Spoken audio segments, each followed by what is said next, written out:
Tea తీసుకోండి. Tea మీరు తీసుకొచ్చారు? మా అమ్మ లేదా? బయటకు వెళ్ళాలి కదా, మీ అమ్మగారు రెడీ అవుతున్నారు. ఇలా రోజు ఇస్తుంటే భలే ఉంటుంది. ఏమన్నారు? నేనేమన్నాను? ఏమనలేదే. మీరన్నారు, నేను విన్నాను. అదే టీ తీసుకోవాలా వద్దా అని అడిగాను, అంతే. టీ తీసుకోండి. తీసుకున్నాక ఏమన్నారో చెప్పండి. ఈ విక్రమ్ టీ తీసుకున్నాడు అంటే తాగుతాడే తప్ప తాగేదాకా ఏం మాట్లాడ్డు. ఆంటీ, టీ అయినా కాఫీ అయినా మీ కొడుకు మీరే ఇవ్వండి.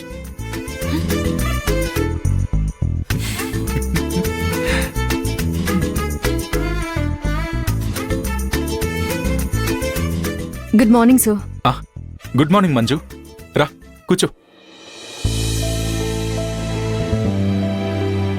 మంజు, కాఫీ టీ ఏం తాగుతావు? నో థ్యాంక్స్ సార్, ఇప్పుడే తాగొస్తున్నాను. సార్, అర్జెంటుగా ఇక్కడికి రమ్మన్నారు.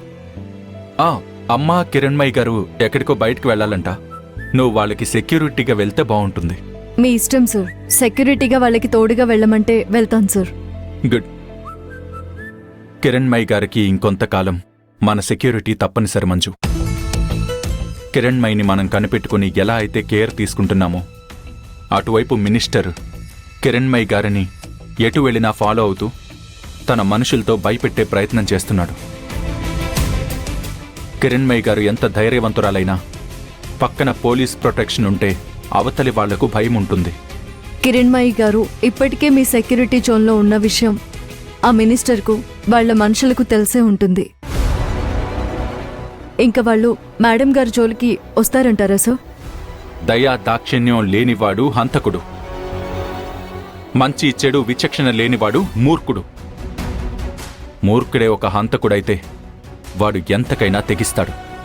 ఎందుకైనా మంచిది అమ్మా కిరణ్మయ్య గారికి నువ్వు తోడుగా వెళ్ళు. అలాగే సార్. సార్, ఒక విషయం చెప్పు మంజు. సత్య పేరు మీద రిజిస్టర్ అయింది అనుకున్న స్థలం నా భర్త సత్య గారి పేరు మీద లేదు సార్. మరి ఆ స్థలం ఓనర్ సత్య పేరు మీదనే రిజిస్టర్ అయిందన్నాడు. అయ్యింది సత్య గారి పేరు మీద కాదు సార్. అతని పూర్తి పేరు సత్యనారాయణ అంటే సార్. సత్యనారాయణ ఇంటి పేరు వేరు సార్. అతను కూడా ఆ మినిస్టర్ బినామీ అంటే సార్.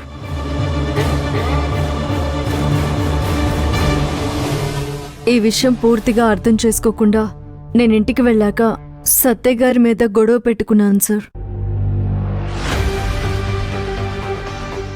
మినిస్టర్ తెలివిగా సత్యనారాయణ పేరు మీద రిజిస్ట్రేషన్ చేయించాడు సార్. ఈ విషయంలో సత్య గారి మీద నేనెంత ఫైర్ అయినా ఆయన మాత్రం నువ్వు అర్థం చేసుకో, అపార్థం చేసుకోకంటూ కూల్గానే చెప్పారు సార్. సందు దొరికిందని మా అత్తగారే నా మీద విరుచుకుపడ్డారు. నేను కూడా కొంచెం తొందరపడకుండా ఉండాల్సింది సార్. ఒక విషయం నిజమా కాదా అని అడగాలంటే దానికోసమని స్పెషల్గా గిరికీసినట్టుగా ఒక కొలత హద్దు అంటూ ఏముండదు కదా మంజు.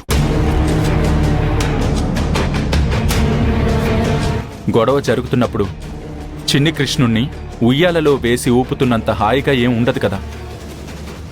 జరగాల్సింది రచ్చే. ఇప్పుడు నువ్వు చేసింది అదే మంజు.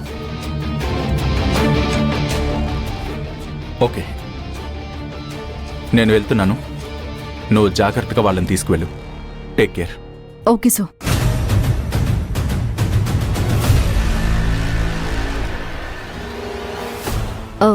మేడం, మీరు ప్రభావతి గారు బయటికి వెళ్తున్నారంటే కదా, మీకు తోడుగా నేను వస్తున్నాను. మా విషయం ఓకే మంజు, నీ విషయమే నాకు అర్థం కావట్లేదు. ఏమైంది మేడం? విక్రమ్ గారితో చెప్తూ ఉంటే నేను మొత్తం విన్నాను. ఆ మినిస్టరు సత్య పేరు మీద రిజిస్ట్రేషన్ చేయించాడా, లేకపోతే సత్యనారాయణ పేరు మీద రిజిస్ట్రేషన్ చేయించాడా అనేది తెలియకుండా నువ్వు సత్యని ఒక దోషిలా, ఒక నేరస్తుల్లా ఎలా అనుకుంటావు మంజు? మీది కాపురం అనుకుంటున్నావా, లేకపోతే చందమామ పుస్తకంలో ఒక కథ అనుకుంటున్నావా?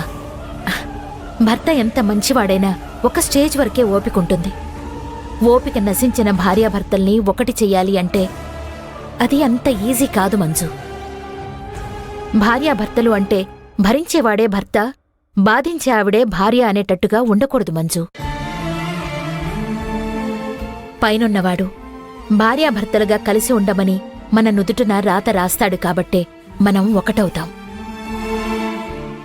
ఒకటిగా కలిసుండమని రాసినవాడు ఎప్పటికీ విడిపొమ్మని దీవించడు.